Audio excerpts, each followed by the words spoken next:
সবাইকে আসসালামু আলাইকুম এবং হ্যালো সবাইকে। আমি মাহির দেয়ান গ্রিন টাইম থেকে। আজকে সকাল থেকেই কয়েকটা নিউজ আমার সামনে আসতেছিল। এর মধ্যে একটা নিউজ খুবই আমাকে আমার আমার নজর কেড়েছে। সেটা হচ্ছে সীসা দূষণ। আমরা সবাই জানি যে বাংলাদেশের অতিমাত্রায় সীসা দূষণের কবলে বাংলাদেশ আছে। কিন্তু এই নির্বাচনী শহরে আ কোনো কোনো নেতাই এখন পর্যন্ত এটা নিয়ে কথা বলেনি। অথবা কোনো রাজনৈতিক দলও এটা নিয়ে কথা বলেনি। ২০২৫ সালের আগস্ট মাসে আইসিডিডিআরবির একটা রিসার্চ বের হয়েছিল এবং সেখানে বলা হয়েছিল যে বাচ্চাদের রক্তে মানে ২ থেকে ৪ বছরের যে বাচ্চারা তাদের রক্তে ৯৮% অতিমাত্রায় সীসার উপস্থিতি পাওয়া গেছে। এখন এরকম একটা ভয়াল অবস্থায় আমরা যদি ঢাকা শহরের দিকে তাকাই, এই এই গবেষণা কিন্তু পাবলিশ হয়েছে ২০২৫ সালের আগস্ট মাসে।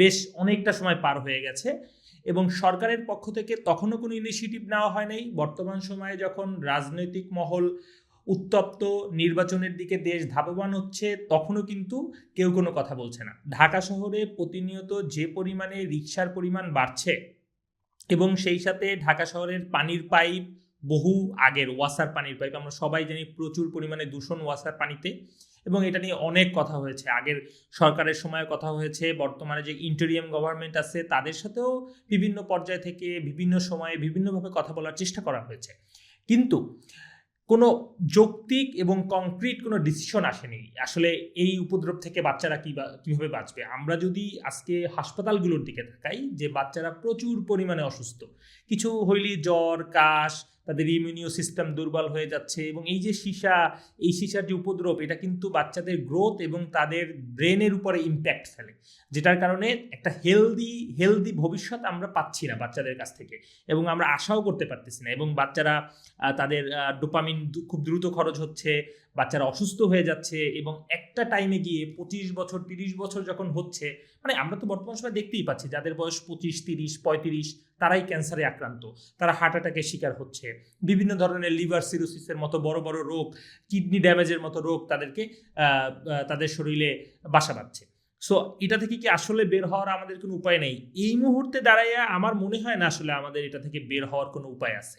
ঢাকা শহরে ম্যাসিভ আকারে ব্যাটারি চালিত রিক্সা, এটা আমরা সবাই জানি। এই ব্যাটারি চালিত রিক্সার যে ব্যাটারি, সেই ব্যাটারি তৈরি হয় সীসার মাধ্যমে এবং এই সাপোর্ট দেওয়ার জন্য এই পুরো যে ইকোসিস্টেম, এই ব্যাটারি চালিত রিক্সা তো শুধু ঢাকা শহরে না, এটা সারা বাংলাদেশে। এই পুরো ইকোসিস্টেমকে সাপোর্ট দেওয়ার জন্য ইলিগালভাবে প্রচুর পরিমাণে এই সীসার ব্যাটারি ফ্যাক্টরি তৈরি হয়েছে এবং সেটা কোনো মানদণ্ড মানা হয় নাই, ডিপার্টমেন্ট অফ এনভায়রনমেন্টের কোনো পারমিশন নেওয়া হয় নাই, যার যেমন খুশি সেরকমই তারা বানাইছে। এরপরে ঢাকা শহরের পুরাতন বিল্ডিং, রং, আমি তো ওয়াসার পাইপের কথা ইতিমধ্যেই বললাম, ঢাকা শহরে প্রচুর পরিমাণে এই টাইপের রিক্সার গ্যারেজ হয়েছে।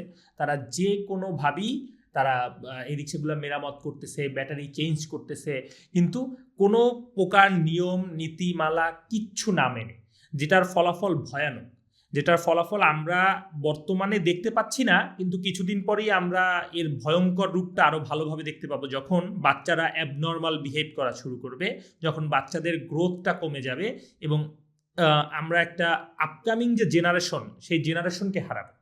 তো আমাদের বাঁচার উপায় কি থাকতে পারে? বাঁচার উপায় একটাই, আমাদের সচেতন হওয়া। এছাড়া বাংলাদেশের প্রেক্ষাপটে আসলে আমরা সরকারের কাছ থেকে, আইন শৃঙ্খলা রক্ষাকারী বাহিনীর কাছ থেকে বা অন্যান্য অ্যাডমিনিস্ট্রেটিভ যে বডিগুলো আছে তাদের কাছ থেকে খুব একটা কিছু আশা করতে পারি না, কারণ তারাই আসলে জিম্মি। আর এই এই যে সীসার ব্যাটারি, এই যে ব্যাটারি চালিত রিক্সার যে ব্যাটারি বা এই যে সীসার দূষণের যে জায়গাগুলো, এগুলো আসলে কারা কন্ট্রোল করে? এই নিয়ে কি একবারও আমরা প্রশ্ন তুলেছি বা তোলা হয়? অভিভাবকরা কোথায়? তারা কি এই নিয়ে কেয়ার করে? স্কুল, ঢাকা শহরে স্কুলের তো অভাব নাই, কলেজের অভাব নাই, প্রফেসরের অভাব নাই। আমরা কয়বার বয়কট করার চেষ্টা করেছি। ঢাকাতে প্রচুর আন্দোলন হয়, এই বেতন বাড়ানোর আন্দোলন, তো নতুন বিশ্ববিদ্যালয় করার জন্য আন্দোলন, তো এমপিওভুক্ত শিক্ষকদেরকে পরিপূর্ণ শিক্ষক রূপে রিকগনাইজ দেওয়ার আন্দোলনের কোনো শেষ নেই। নার্সিং কলেজের আন্দোলন, আমরা বিভিন্ন রিসার্চে দেখেছি যে বিগত 1 বছরের মনে হয় 365 দিনই শাহবাগ বন্ধ ছিল।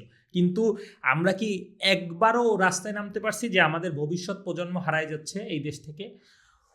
দূষণের তো কোনো শেষ নাই, মানে entire Dhaka is facing highest level of pollution, এটা নিয়ে কোনো ডাউট অফ ইয়ন নাই। কিন্তু পার্টিকুলারলি এই যে সীসার যে প্রাদুর্ভাব, এটা তো প্রমাণ পাওয়া গেছে, মানে 98% বাচ্চাদের রক্তে সীসা পাওয়া গেছে। এইটা আপনি হাসবেন নাকি কান্না করবেন? আপনার তো চিন্তার কোনো জায়গা নাই আর কি, মানে আপনি এটা ভাবারই জায়গা নেই যে আসলে আমরা কি ভাববো, মানে কি বলবো, এই কোনো কিছুই বলার নেই। কিন্তু তবুও অ্যাডমিনিস্ট্রেশন চুপ। কয়েকদিন পর পর দেখি যে ডিপার্টমেন্ট অফ এনভায়রনমেন্টের সহযোগিতায় কিছু কারখানা বন্ধ হয়, কিন্তু আরও যে প্রত্যেক দিন প্রতিনিয়ত যে নতুন নতুন কারখানাগুলো তৈরি হয়, সেগুলো তৈরি হওয়ার আগে কেন আটকানো হয় না? কেন সে উৎপাদন করে 6-7 মাস 8 মাস 10 মাস ইলিগালভাবে কোনো কোড অফ কন্ডাক্ট না মেনে উৎপাদন করার পরে কেন আমরা এটা যে বন্ধ করতেছি? এটা নিয়ে কথা হচ্ছে না। কেন ঢাকা শহরের ওয়াসার পানির পাইপগুলো এত বছরের পরিবর্তন করা গেল না? প্রত্যেক বর্ষা মৌসুম থেকে শীত মৌসুম, গ্রীষ্ম থেকে শরৎ, হেমন্ত, এমন কোনো সময় নাই যে ঢাকার নিচের পাইপ কাটা হয় না। কিন্তু পানির পাইপ তো পরিবর্তন হচ্ছে না, ওয়াসার পানি তো ভালো হচ্ছে না। ইম্প্যাক্ট কোথায়? ইম্প্যাক্ট বাচ্চাদের। এইটা ঠেকানোর উপায় কি? এই যে গাজীপুর, সাভার, এই যে এরিয়া ইন্ডাস্ট্রিয়াল জোন, এই ইন্ডাস্ট্রিয়াল জোনের পলিউশনের মারাত্মক অবস্থা, কন্টামিনেশন এমন লেভেলে গেছে যে গ্রাউন্ড ওয়াটারে আপনি হাত দিলেই পলিউশন পাবেন, হাত দিলেই আপনি হেভি মেটালস পাবেন। নদীর কথা তো বাদ, বুড়িগঙ্গা, তুরাগ, বালু, শীতলক্ষা, যে কয়টা নদী আশেপাশে আছে, বর্ষা বলেন আর শীত বলেন, কোনো মৌসুমে তো আপনি নদীর পাশ থেকে হাঁটতেই পারবেন না, পানি ব্যবহার তো দূর কি বাদ। কিন্তু সেই পানীয় ব্যবহার হচ্ছে, আজকের দিন পর্যন্ত হচ্ছে। তো সরকার তো ব্যর্থ, প্রশাসন ব্যর্থ। তো আমরা কি করতে পারি? আমাদের জায়গা থেকে আমাদের বাচ্চাদেরকে বাঁচানোর জন্য এই মুহূর্তে সর্বপ্রথম যে ইনিশিয়েটিভটা আমরা নিতে পারি, সচেতনতা, সর্বোচ্চ সচেতনতা। এবং প্রসেস ফুড কোনো প্রসেস ফুড বাচ্চাদেরকে না দেওয়া। মিনিমাম যে বাচ্চার বয়স 3 বছর, মানে 0 থেকে 3 বছর পর্যন্ত বাইরের কোনো খাবার একদমই না দেওয়া বাচ্চাকে, যাতে অন্ততপক্ষে তার গ্রোথটা স্টেবল থাকে এবং সে একটা ভালো ভবিষ্যৎ পায়। যাই হোক, আমি এই মেসেজটাই আমার মনে হয়েছে, আমি সকালবেলা আজকে নিউজ ঘাটাঘাটি করতেছিলাম, কয়েকজনকেই দেখছি ফেসবুকে এটা নিয়ে কথা বলতে। খুব একটা কেউ কথা বলে না, তার রাজনৈতিক অনেক কথা হয়, রাজনৈতিক ডিম ছোড়াছুড়ি, কাদা ছোড়াছুড়ি, রাজনৈতিক বয়ান, রাজনীতির মধ্যে ধর্ম, কিন্তু কেউ একটাবার এই যে দূষণের মধ্যে ধর্মকে আনে না, যে ধর্ম কি বলে। এত বড় ধোঁকাবাজি সাধারণ মানুষের সাথে একটা ছোট্ট একটা গোষ্ঠী করে যাচ্ছে প্রতিনিয়ত, আর আমরা কিছুই বলতেছি না। কিন্তু দেখেন, রাজনৈতিক প্রেক্ষাপটে কাদা ছোড়াছুড়ি, মারামারি সব কিছু চলতেছে, কিন্তু আমাদের বাচ্চাদেরকে বাঁচানোর জন্য কেউ আসতেছে না। তো আমাদের আসতে হবে, ঢাকা শহরের সকল অভিভাবক, নট অনলি ঢাকা, সারা বাংলাদেশেরই সকল অভিভাবকদেরকে সচেতন থাকতে হবে যে আসলে আমাদের বাচ্চাদেরকে দূষণের হাত থেকে আমরা যতটুকু পারি ততটুকু সেভ করা। যাই হোক, আমরা সবাই সচেতন হব, এটা বলি এই পর্যন্ত রাখলাম।